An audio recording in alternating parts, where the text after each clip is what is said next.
Hey guys, welcome back to Through the Screen. I'm Emily. I'm Charlotte. I'm Erika. We hope you've been enjoying our episodes so far and liking, commenting, and sharing with your friends. If you missed any of them, head on over to our channel and watch, and if you're not already, be sure to subscribe while you're there. This week, we will be discussing an important social issue, so we hope you'll follow us once again as we join together via Skype to bring you conversations through the screen.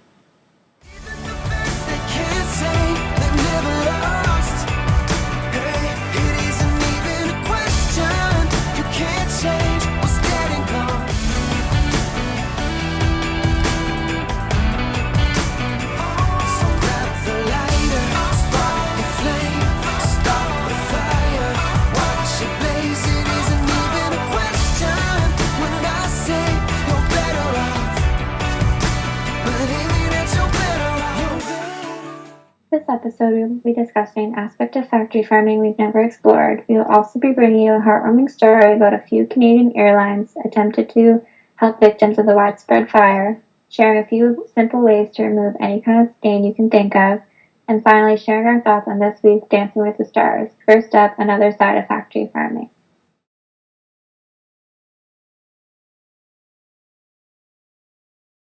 So many of us as animal lovers shout to no avail the fears of what factory farming is doing to our planet, what science has proven is being done to our planet.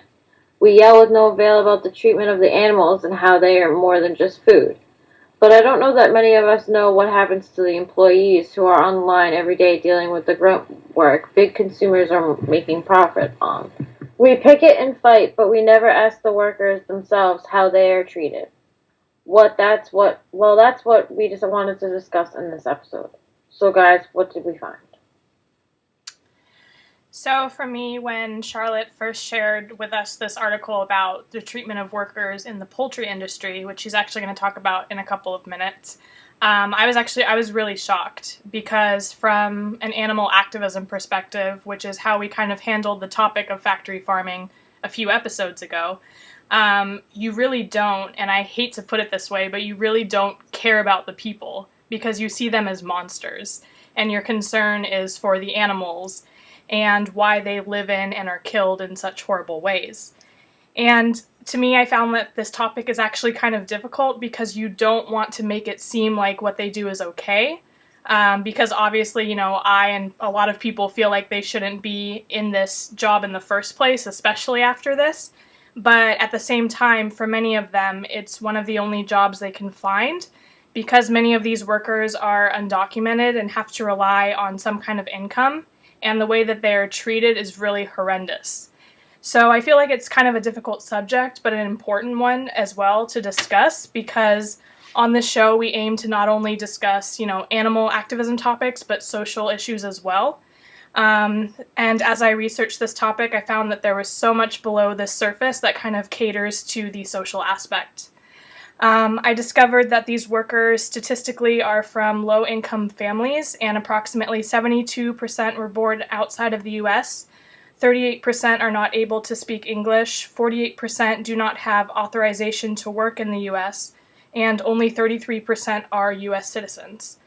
So, as I mentioned, this is something that they are doing to provide in some kind of ways for their families, and yet this is a job that obviously comes with a lot of consequences. And because the majority of these workers are thankful to have the jobs that they do to provide for their families, factory farming industries really take advantage of them by letting them know they can be fired at any time. And in most cases, they don't unionize them or offer them health care. And the work that they do is really hazardous. An employee working on a factory farm for 5 years is estimated to have a 50% chance of being injured. And injuries range from simply using the dangerous equipment to contracting disease or breathing in air that is toxic with ammonia or hydrogen sulfide. And because they are easily replaceable, many workers do not report hazards or injuries for fear of being fired. And there have even been investigations to show that workers as young as 15 are on these farms working. So, I feel like it's really easy to say that these workers should go into different careers, but for some people it's really not a choice because they're trying to work wherever they can. And again, it's not about defending factory farms at all, but more so about the social issues that are associated with them. The U.S. is really heavily relying on immigrant labor. As much as the government says that they don't want immigrants, they've really become extremely dependent on it. And it doesn't give them the right to treat these people like they're nothing. So, I mean, Charlotte and Erika are going to give some examples of this, but it's just really horrendous. And the problem here really lies with the corporations that exploit not only the animals, but the workers as well. So for me, I took a look into the poultry industry, and I was shocked at what I discovered. Many of us, when we work or we're at work, we don't have to ask to go to the bathroom. We just go. As many times as we need to, and we don't give it a second thought. But not these poultry workers. They literally have to ask. And when they do ask, they also regularly get refused. It has gotten to the point where they wear diapers, no longer drink and eat eat the healthy amounts needed to survive.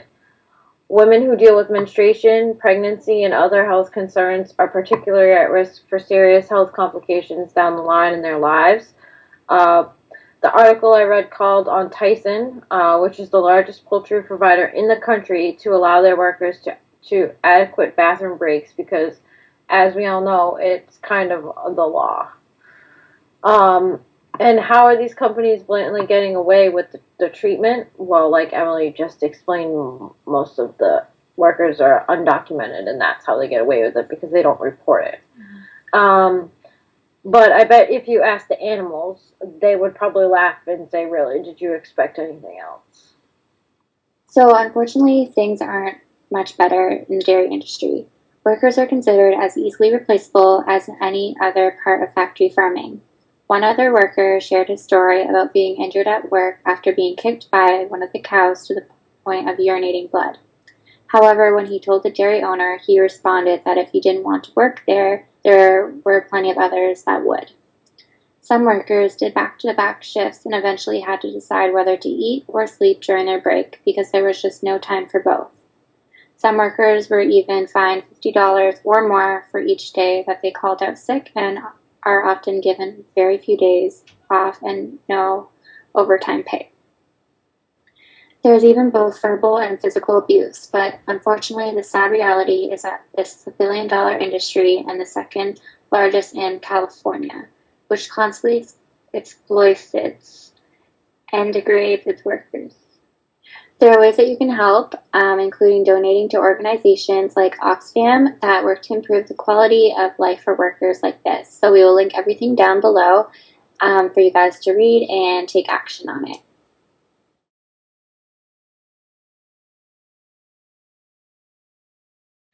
This week's Heartwarming Story was chosen in light of the heartbreaking fires that have spread throughout Canada in the past few weeks.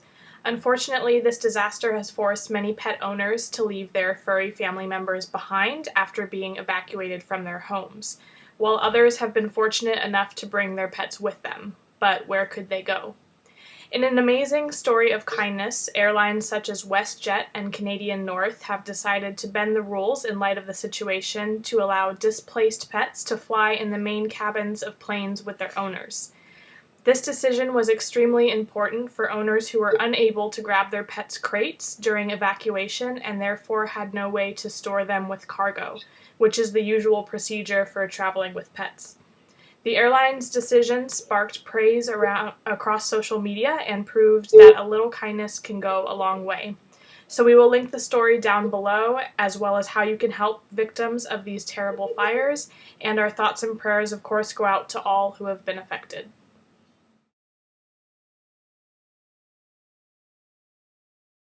This week we decided to introduce some stain removers we think are worthy of trying, and next week we plan to tell you which ones worked and which ones didn't. So stay tuned for that. So my three stains are coffee, lipstick, and makeup. To get the stain of coffee out, you use baking soda. For lipstick, baby wipes, and for makeup, shaving cream. All right. And my 3 were red wine, oil, and grease. And to get red wine out, you actually use white wine, which I think is amazing. To get oil out, you use white chalk. And to get grease out, you use soda, believe it or not. So mine are ink, sweat, and deodorant. So for ink, you use milk. For sweat, you use lemon. And for deodorant, you use denim, which is quite interesting. So I'm looking forward to seeing if these things work. Me too. I'm very excited to try my 3 and find out if they work. And I know that they're also excited to try them. So you definitely want to tune in next week and find out which ones actually worked and which ones did not.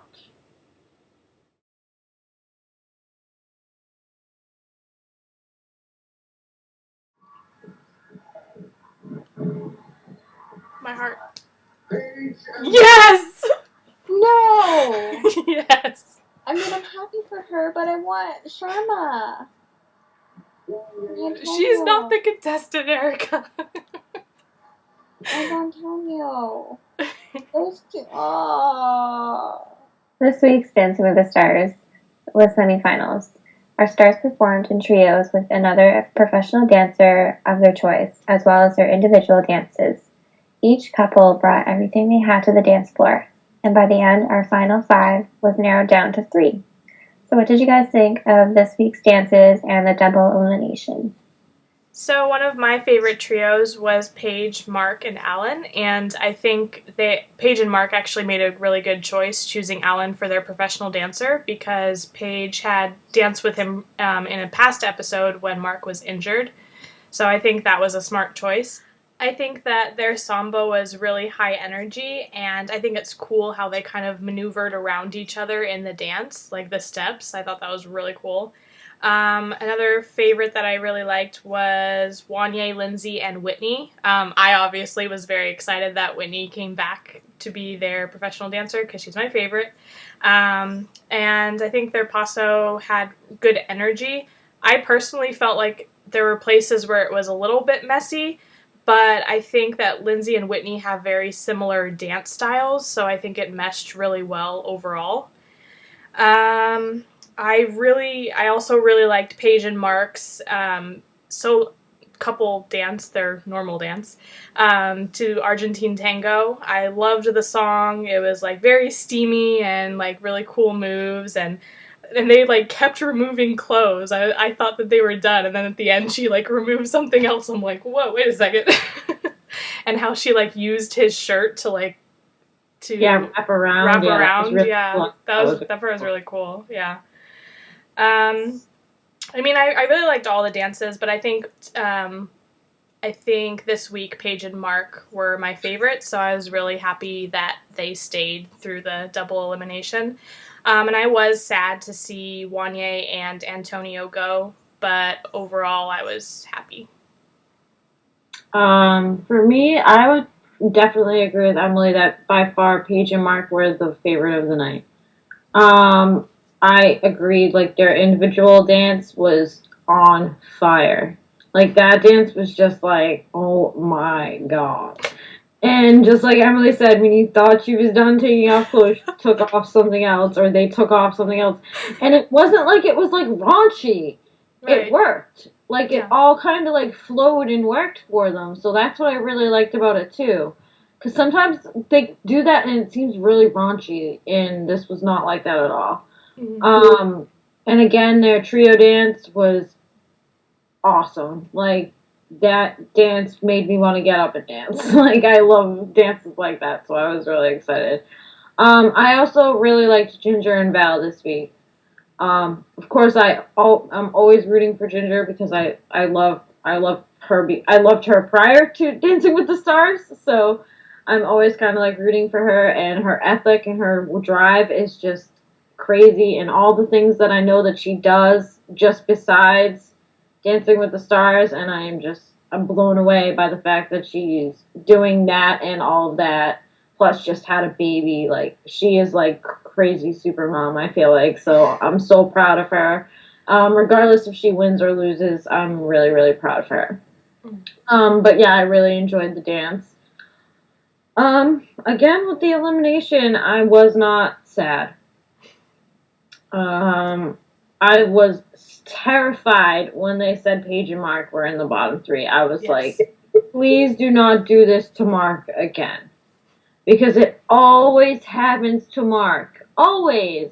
No matter and it always happens with a really good partner too. Like he always has a really good partner and he makes it to the episode before the finals or the episode before the semifinals and he gets kicked off. So I was like so happy that he did not get kicked off and that they went through. So I was okay with the results. I'm really interested though to see freestyles because that is always my favorite thing of the whole entire season is freestyles, and I'm so excited for that. I was really upset because I really liked Sharna and Tonio. Antonio. Who? Antonio. Him. I really liked them, and I started liking them last week, but it was it wasn't long, so I was like, man, why are you going home? Yeah, but your favorite is still in the game. I know, but they've been letting me down I didn't like Now Beat Us Dance this week. They've been letting me down. I didn't like their dance this week. I didn't like their dance the week before. So, I mean, I'm happy that they're in the finals, but in the same sense, I kind of there's other people. No, I'm not going to say that. That's really mean. I'm really happy they're in the finals, and I'm going to keep rooting for them.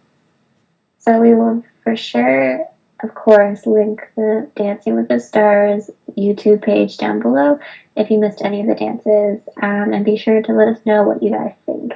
Next week, we will be back to review Season 22 finale, where a winner will be crowned and receive the Mirror Ball trophy, so be sure to join us then. This week's Song of the Week is by 20-year-old singer-songwriter Ruth B. from Edmonton, Alberta in Canada, who got her start making singing vines in early 2013, and after signing with Columbia Records, became a breakthrough artist. Our song this week is the beautifully haunting Lost Boy from her debut album, The Intro, released in November of 2015.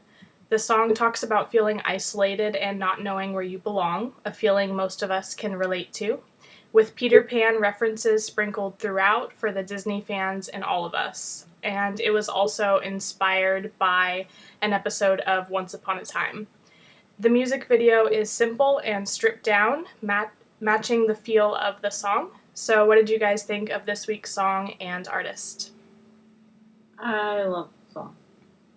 I don't know much about the artist. Obviously, she's very new to the scene, so I don't really know that much better, but I instantly fell in love with this song the second I heard it, mostly because Peter Pan is my favorite Disney movie. So I instantly related to the entire emotion and feeling that she was expressing through the entire song, and so yeah, I really love it.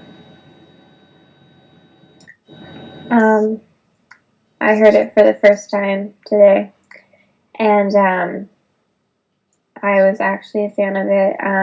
The piano and just like the soft emotion with the lyrics is just incredible. It's a song that I feel if you are really, like, for example, like the isolation, if you're really feeling it, you could really like cry. It's one of those songs. But yeah, I like it. Yeah, I first heard of this song when Holly Marie Combs actually tweeted about it, and then I listened to it, and I just thought it was so beautiful, and her voice is amazing. I feel like a lot of singers recently have gotten their start on Vine, which is kind of interesting. But I mean, I really love this song and the lyrics. The whole YouTube generation kind of like it's true. Yeah, like I get what. All right, like sorry. No, it's okay. But yeah, I mean, it's a big thing these days. But yeah, I mean, I really love this song, and I love the lyrics, and that it kind of hints at Peter Pan, and I think that's really cool. But I really love it. So So as always, we will link the video down below if you want to check it out, as well as where you can buy Lost Boy for yourself. Let us know what you think of this song in the comments and any suggestions of songs you'd like to see us review. Okay guys, that's our show. We hope you've enjoyed this installment of Through the Screen. If you did, be sure to like down below and also subscribe to the channel. We post new videos every week and we'd love for you to join and tell your friends. Next week we will be discussing a brand new topic, so you won't want to miss it. Until then, thanks for watching, stay informed, and we'll see you next time. Bye!